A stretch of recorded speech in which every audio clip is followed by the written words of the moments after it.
from yesterday to show how this particular topic becomes, I guess, even more relevant in the context of what we're trying to explore. So we had a presentation yesterday about how you want to approach a topic dealing with a minority group in a predominantly white university, or in a setting, if not predominantly white, in a setting where they may not be so excited about picking a particular group that is disadvantaged and trying to identify, some project or something that you do related to them. So yesterday was really amazing because we got a blueprint, our first blueprint. How, in fact, do you go about introducing this idea to the administration to get the buy-in or to figure out what to do? And one interesting piece that the presenters provided was, we're going to walk in and not ask for any money. We're going to not ask for any money. With this particular project, we had to find money. So the creative thing was, there's no large grant that you're going to identify for a project like this. So you have to get really creative with the resources that are available either on your campus or off your campus. So what we had to do is first we looked to the Alumni Association, very similar to what was introduced last time. The Alumni Association, we had to go to them, and I went to them and I told them that I knew that diversity was important to them because they can't say it's not. You understand? They can't say, oh, we don't care about diversity. They absolutely can't say that. They can't do it. So I came and I said, I know how important you believe diversity is. So I believe that I'm going to take your mission of understanding and believing diversity is important, and I want to put you on the flyer so that everybody knows that you believe diversity is important. I know that you believe this because I have faith in this Alumni Association. I said that. So I used religion. I played them. I told them, I know this is your initiative. We're going to do this because you want to do this, And so I cornered them. They were in the corner. They had nothing that they can do but provide us with the money. So, and then I asked them for a little bit of money, $500. Just a little bit of money. But that $500 was enough money to feed 50 people during a workshop where we provided dinner and 3 different types of workshops and the movie, okay, and a panel. So I have to kind of help you to understand why I did it this way. So this is a sidebar. So we have how many people here? Some people are junior faculty members. Some people are... Oh, come on. I can't win. It's a losing situation. Okay. Just...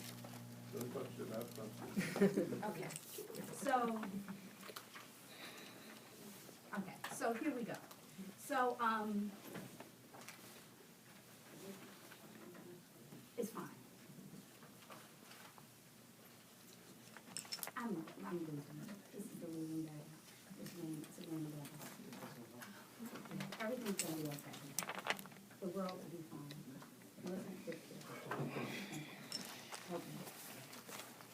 Listen, the world will be fine. So anyway.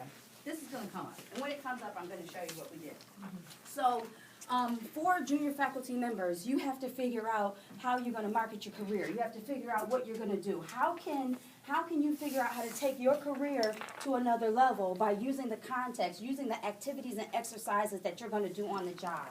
This makes it very important. So, what I want to do, I want to be contracted by organizations to be a public speaker. I want to be able to go in and provide diversity training. I want to talk about ethics. I want to do this for the Board of Education. I want to do this for many different organizations. But I asked Dr. Seeger, who is our Vice President of Student Affairs, how did you get someone to contract you to come in to speak? How did you do this, And he said, I created a website. He said, I created a website, and then I took little projects that I did, and I put all of these projects together, and I put them on my website, and then I marketed myself in this type of way. So how do you create a website? Somebody told me about a Drupal site, and so I went and paid $75 for a template for a Drupal site, and I sat there for 4 days copying and pasting documents that I had to create this site. And so now you can market different things. So now for this project, I decided to make this project a multifaceted project, not because I thought multifaceted would be best for this event, but because it would be best for my career. So I wanted to have a panel, because I need to show that I can use panels. I wanted to have a segment where we use small tables and round tables, where people have a discussion about round tables, because I needed to show that I can do a workshop with round tables. I needed to have a moment where you could go out into the audience and ask questions, because I needed to show that I could do public speaking, right? And then I needed to have a workshop format where people answered questions and did it from a sociological perspective, because I had to show that I could use my academic discipline in order to provide a service. So I tried to put all of this into one workshop, and it worked. And it worked. But the thing is, right, in order for it to work, I needed help. I needed help, right? But they needed help too, because they had to learn, they had to experience something, right? And they needed to have an opportunity. So, you know, you get the alumni involved because you express the mission. And then on top of it, we had to use this research here, this multicultural research, for another initiative. We wanted to have a black student union on campus because Shepherd did not have a black student union. So we had to use this event to show that you know, racial inequity is important on campus in order for the students to have a voice in a forum. So who did I invite to this event? The president of the university, the vice president of academic affairs, the vice president of student affairs, you know, all the executive staff of the university were in the front, right in the front seat, right in the center. And I put them with other community members, I put them with students, so that when they were at the round table, they could have a conversation themselves. One of our executive staff members is African American, and at that moment, he said he was able to say things at that table that he would have never been able to say at all with those people who he worked with, because he had been treated like the representative African American person. And that happens sometimes when you have an individual who is perhaps the only African-American person in a higher position, that they're in position, well, what do black people think? I don't know. You know, I don't know what black people think, right? Because, you know, the relationship within and between groups is weak. You know, I don't know what black women think. I know what Cordelia thinks. I know what I think. I know what Rosalind thinks. I know what Maureen thinks, but it may not be the same thought. So perhaps, you know, because you're the only person of color in that position, they're asking you to figure out what everybody thinks. And I don't know what they think as much as you do. You know, I have no idea what they're thinking. I'm not in their brain, you know. So, you know, this is the experience that we were able to capture from this workshop. We were able to use 3 different sociological theories. The first workshop sheet was about symbolic interactionism with the first segment of the video. Cracking the Codes, right? Cracking the Codes by Shakti Butler, a 75-minute documentary that you will see 20 minutes of this morning, hopefully, right? And I want to show you how I use this website for professional development to provide you all with all the information that you need to do this workshop yourself. So here is, if you, and Carol has used this workshop in her class to a certain extent, showed the video clip. So if you want to use this in your classroom, you look on the site, you can click here and it'll give you a YouTube preview that you can use in your classroom or on your campus. If you want to have a small little workshop where people come in and just talk about something, you can have a 45-minute segment on your campus, and you can go right to the site and click that link to get that video. If you want to have your library, this is another thing that I did. I went to the library and I told the library that diversity was important to them. Same thing, the same trick with alumni. I talked to the vice president of the library and I told him how important diversity was to him because he's such an awesome person. You know? And I said it would be so great if the library had $375 of funds to pay for this amazing video that would be so useful for the people on our campus and just really showcase how amazing our library is and how much they support diversity. He purchased the video the next day. So, yeah, and then you earn rights to the material and all the things that they have. So, you know, you just show people how valuable diversity is to them. And you just make it there. I know you're so amazing. And I thought about something that he had said about diversity at some point or whatever, and I remembered that. And I said, oh, remember you talked about such and such. I know this is your passion. You know, it probably is not his passion, I don't care, you know, but, you know. Right. So the workshop handouts, I'll click here, and you can download them in PDF format. Some of you have the updated version of Microsoft Word, Microsoft Office. You know that you can open up a PDF file in Word and it'll change it to a Word document.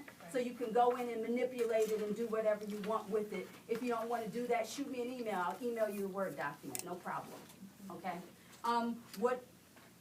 So here, you know, so you have the 3 workshops that you can use. Then there are academic resources. What I did was I created a Word document that has links to academic articles. Some of our community colleges don't have access to some of the academic journals. So I made sure that you had access to the PDF files so that you can talk to your students about topics that are related to the video. So I have a series of articles here for you that relate to cracking the codes, and you can just click the link here so that you can access the PDF file and you can give that to your students if you decide to do something like this in the future. So you have academic resources, you have the workshop paperwork, and then as well you have a pre and post survey, which are the evaluation tools that were used for the workshop.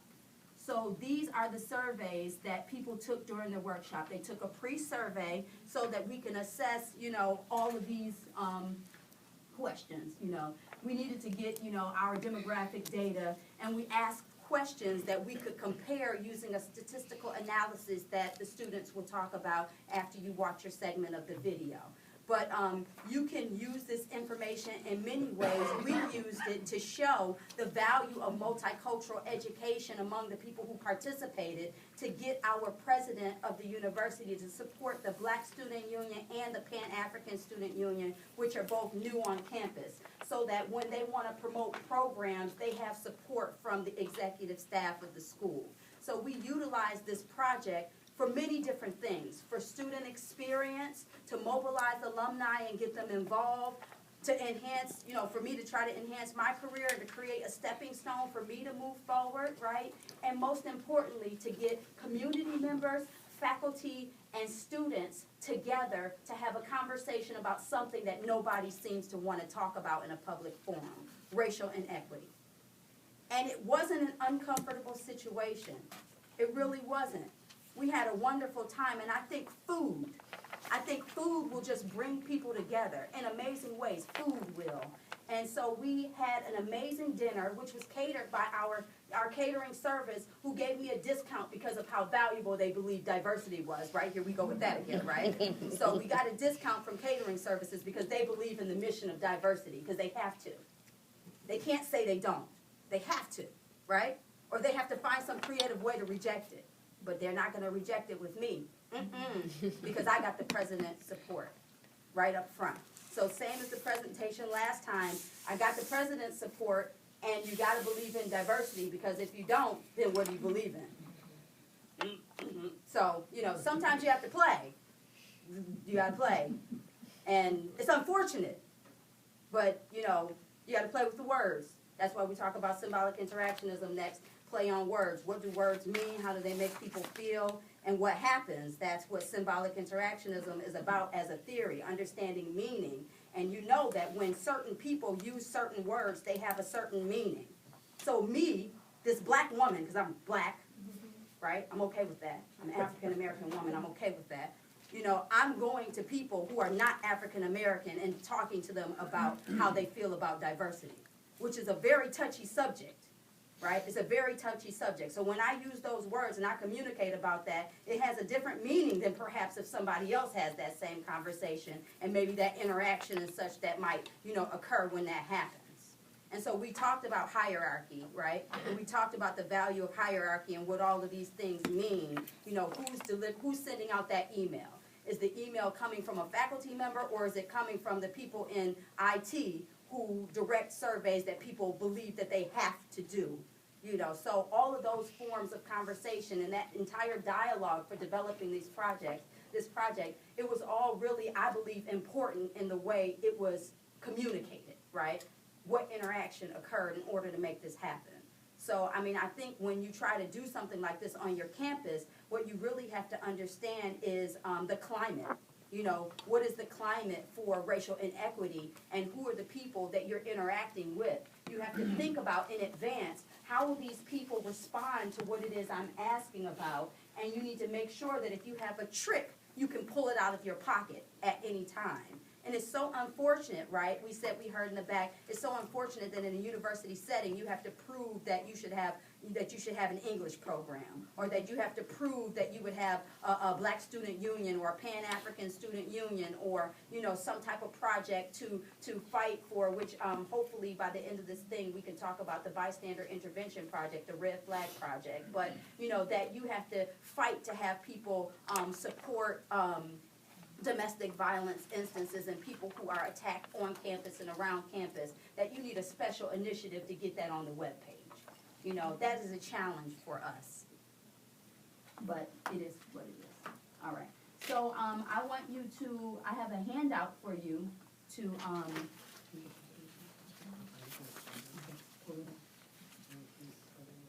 snatch it. Thank you, Millicent. Millicent is so awesome. She's filling in the gaps. There's a gap, technology, gap. Okay. So we have this workshop. So I've done this workshop also. I'm in the third week doing a program called the Lifelong Learner Program. So there are senior citizens at Shepherd University who enroll in a program called the Lifelong Learner Program. So now we're taking this initiative and we're moving it to allow another group to engage this question about racial inequity. So I meet with 17 white men and women who are over 75 years old, which is an interesting dynamic, and we talked about that when we started. Like, you know, I've never taught anybody who is 75 years old before, but I've also never taught a group of people who had so many different experiences. Their experiences were so distinct from mine, growing up in the hood of Buffalo, watching, you know, 18 of 27 kids that I grew up with die before they were 21 years old. That was my life. That's what I grew up seeing. I grew up in the neighborhood where my friends aren't here anymore. They're gone. You know, so I'm having this dialogue about community and race and ethnicity with this group of, you know, senior citizens, and it is the most dynamic, amazing conversation ever, because we are talking about our experiences growing up and things as they have changed over, you know, their lifetime with technology and with everything. So this conversation using symbols is dynamic no matter who the population is that you're interacting with. Okay? And so I want you to use this if you can. I want you to use it if you can. Use it with a friend, you know. Email the YouTube link and say, hey, you know, I want you to watch this. Let's talk about this, you know, and see what you get out of it, because it's such a great conversation. It's such a learning experience. It's a learning experience for everybody, because race is not about black. Race is about all the ethnicities that have been socially constructed and placed into a box and stereotyped and provided with ideologies and ways you should look at things, ways that you should see the world. Even the idea that I have to sit here and say I had a conversation with people who were older and white and I'm black. Well, why do we have to even talk about that? Why is that even an issue? But it was an issue, and we had to put it on the table. And it's important sometimes just to do that.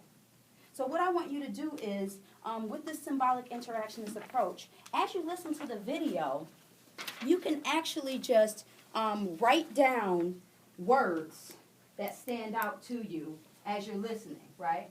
As you're listening. And the words that you hear don't have to be the words that are spoken in the video. That's the thing about symbolic interactionism. Sometimes you can hear a word, like in one of the sections, the guy said, "Unga bunga, unga bunga." And I said, oh, that's the Ebonics that I speak before I walk into my classroom. Because, you know, people saw African folks, right, as people who couldn't speak the language, who said unga bunga, because you couldn't understand the context or the definition of the words that they used. And that's how I feel as a faculty member when I have to change the way I speak so that I can be politically correct and sound right for the students who want me to use proper English. I have to speak English as a dang on second language, right? Unga boonga, right? That's the symbol. So I thought, when I heard unga boonga, I thought my language. So I wrote my language when I heard unga boonga. It wasn't the word they said, but it was the symbol. Unga boonga symbolized, who I am every day. So if you hear something and it brings something else to mind, write down whatever that is. Write it down, whatever that is. And then, once we finish, you'll be able to pick 2 of those words and then show us how it inspires you. So as you're listening, I just want you to write down any of the words that come to mind. And then you'll pick 1 or 2 afterward and take it to the next level. So that is the workshop exercise that we'll do as we listen and we see what we can learn. Is everybody up to doing that? Can you do that? It is early. Okay, so we're going to watch, and remember, the part of the workshop that you will do right now is part A, the symbol. What is the symbol that comes to mind? And then we'll take a few moments after the video so that you can then elaborate on 2 of them, and we'll have a quick conversation where a couple people can introduce the ideas that you came up with.